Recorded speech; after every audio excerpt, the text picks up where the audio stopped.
Bil abi wal ibni wal rohul kudusi ilahul wahid.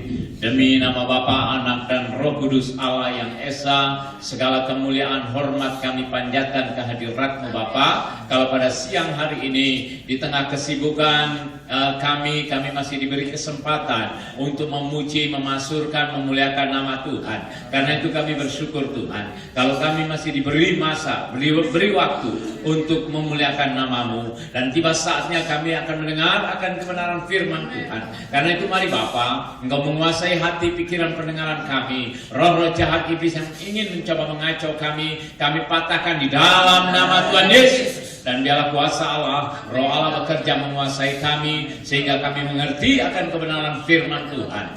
Bersabdalah Bapa bahwa kami anak-anak-Mu siap mendengar akan kebenaran firman Tuhan. Al-Masdulaka ya ilah Al-Masdulaka. Segala kemuliaan, hormat hanya bagi Allah saja. Di dalam nama Yesus Kristus Tuhan kami berdoa. Amin. Silakan duduk. Shalom alaikum. Shalom. Ya, puji Tuhan, hari ini sebenarnya Pak Edi Sabto yang mesti berkhotbah karena beliau sedang ada di, kalau tidak ditarakan mungkin di Surabaya. Karena saya juga baru pulang dari Malaysia kemarin pelayanan, dan puji Tuhan saya dulu musuhnya Edi Sabto. Dulu dia mau saya bunuh. Kenapa? Karena dalam Al-Quran surat 8 ayat 12, setiap orang yang murtad, yang bunuh itu masuk surga. Ya, jadi tidak terang. Ya, jadi 87 saya pernah diinjili sama Pak Edi, ya. Saya menolak. Saya katakan lakun dan rukun bayadin bagi kamu agama kamu, bagi saya agama saya. Kenapa? Karena dalam Al-Quran surat 3 ayat yang ke-19, Inna dinal inallah Islam, sesungguhnya agama yang sempurna, agama yang sudah finish itu adalah agama Islam. Ya, tetapi apa yang dikatakan oleh Yesaya 55 ayat 11, demikianlah firman yang keluar dari mulutku tidak akan kembali dengan sia-sia, melainkan melakukan apa yang aku perintahkan. 87 saya menolak. Tetapi yang luar biasa, saya ingin mengembalikan yang namanya Edi Sabto itu untuk kembali Inna dinal inallah Islam itu. Tetapi dengan saya membandingkan agama, dengan memperbandingkan antara kitab lama saya, dan saya coba mencari kebenaran, dan saya berjumpa kebenaran di dalam Alkitab. Dan akhirnya 91 saya harus akui Yesus itu memang luar biasa. Ya.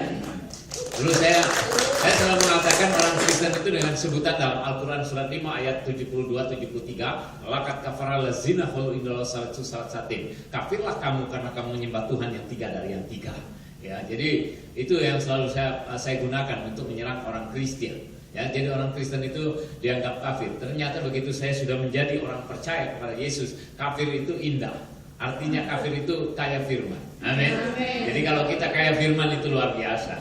Setiap perkataan kita keluar firman Tuhan. Amin. Jadi kalau kita dikatakan kafir, puji Tuhan, ya. Nggak usah kecil hati, nggak usah kecewa. Itu yang luar biasa. Jadi kafir itu kaya firman. Ya, jadi singkat cerita, 87 saya menolak, 91 dan saya terus mendalami, dan sampai sekarang saya juga menulis 7 judul buku, semua tentang perbandingan. Dan buku saya pemecah rekor ini yang membuka selubung agama-agama dunia. Ini pernah dibeli sama seorang menteri di Malaysia dengan harga 9 juta satu buku, karena ada tanda tangan saya. Ya, jadi semua hasil dari karena saya jadi Kristen bukan karena supermi atau ketemu istri. Dulu yang namanya dengan orang Batak, nauzubillah min dzalik. Karena ibu saya bilang jangan kamu kawin dengan orang Batak, katanya. Karena orang Batak itu pertama makan babi, kedua makan anjing, yang ketiga rentenir, katanya. Tapi begitu saya bertobat, saya punya istri orang Batak, dibatakan lagi saya. Iya, dibatakan lagi. Waduh. Oke, itu saja. Jadi kalau Bapak Ibu Saudara penasaran, dalam buku saya bahas. Kalau ada yang minat saya bawa terbatas. Di toko buku tidak ada. Jadi saya baru nulis 8 judul buku. Yang 4 buku sedang ditranslate ke dalam bahasa Prancis dan bahasa Jerman. Ya, semua dana dari penjualan buku ini karena saya rindu untuk mendirikan satu pesantren Kristen, pendidikan Kristen yang betul berkualitas. Karena saya sangat miris melihat pendidikan, mau masuk sekolah aja harus NIM-nya 8 atau 9 itu baru diterima. Kalau bagi saya sekolah yang hebat itu adalah orang goblok dibikin pinter. Tapi kalau orang pinter dibikin pinter, saya juga bisa. Tapi bagaimana orang goblok dibikin pintar, itu baru luar biasa. Dan itu belum ada di Indonesia.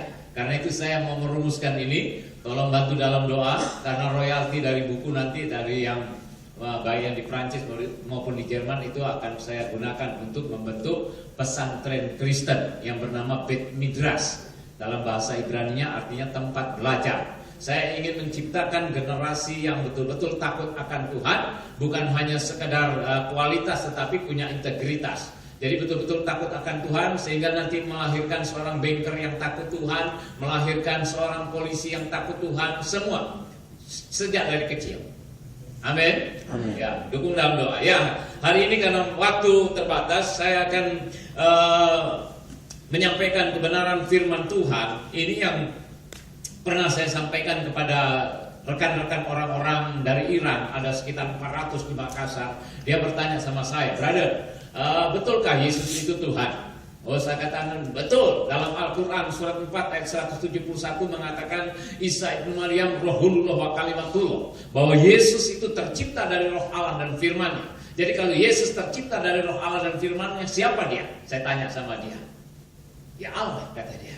Itu bukti bahwa kalau Yesus tercipta dari roh Allah dan firman-Nya, kata surat An-Nisa 4 ayat yang 171, sudah tentu dia Tuhan.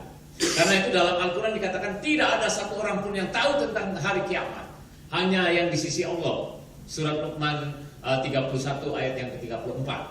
Dan ada satu ayat yang mengatakan begini, la ilmu saati falatan taruna biadhi wa tabi'uni hajjah siratal mustaqim. Dalam surat itu dikatakan Yesus atau Isa Al-Masih itu benar-benar mengetahui tentang hari kiamat. Karena itu jangan ragu-ragu tentang kiamat dan ikutilah Isa Al-Masih. Dia itulah jalan yang lurus. Jadi Al-Jum'ah 43 ini sama dengan bunyi dalam firman Tuhan. Bunyinya begini. Anna huwa tariqu wal haqq wal hayat la isa hadun yati ila labi. Ada yang ngerti? Ya, karena Kristen kita dari barat ya. Kalau Kristen kita dari timur tengah pasti ngerti. Ya. Itu ayat itu terdapat dalam Yohanes 14 ayat yang ke-6. Nah, ini sama dengan Al-Jum'ah 43 ayat yang ke-61. Bahkan kalau diparalelkan lagi, surat ini sama dengan yang namanya Al-Haqqab 46 ayat yang ke-9. Jadi dalam surat Al-Haqqab 46 ayat 9 itu berkata begini. Ma'adri bayyib alubi walabikum. Ya, jadi waktu Muhammad ditanya sama orang-orang Quraisy, Muhammad, kalau engkau betul nabi terakhir, nabi penutup, bagaimana dengan keselamatan kami? Maka jawaban dia adalah ma'adri mayyib alubi walabikum. Aku tidak tahu apa yang terjadi denganku dan dengan pengikutku. Karena itu doakan aku. Nanti kalau kamu doakan aku selamat, lalu aku menyelamatkan kamu. Makanya dari semua nabi-nabi, 25 nabi dalam Islam, 24 itu gelarnya AS, yang satu itu SAW. SAW itu artinya sallallahu alaihi wasallam. Artinya apa? Semoga kebahagiaan dan keselamatan diberikan kepadanya.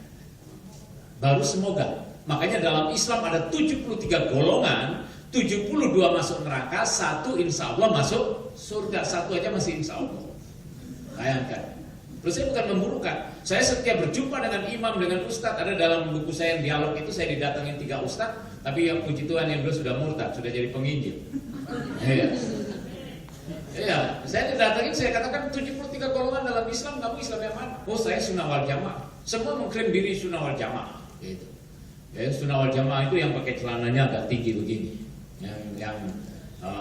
Itu yang namanya Sunnah wal Jamaah. Jadi ada 73 golongan, itu bukan rekayasa, karena dalam Al-Quran 19 ayat 71 dan 72. Mengapa? Saya tanya dengan imam, mengapa Islam masuk neraka dan orang Kristen masuk surga?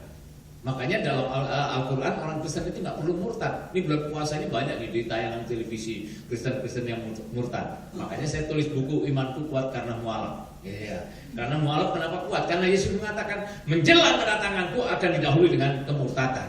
Ya. Kenapa? Karena dalam Al-Quran surat 5 ayat 54 orang Kristen nggak perlu murtad. Kalau ada orang murtad akan dipertemukan dengan orang Kristen. Bayangkan. Ini malah orang Kristen tinggalkan Yesus. Sedih sekali, kemarin ada seorang PM datang ke rumah, dia sampaikan unek-uneknya, anaknya taat di gereja, melayani di gereja, 3 bulan lalu sudah jadi mualaf anaknya, bayangkan. Dia sedih benar, mau diracun sama dia. Oh jangan Pak, pertemukan dengan saya. Ada juga guru pasar ibu, cantik.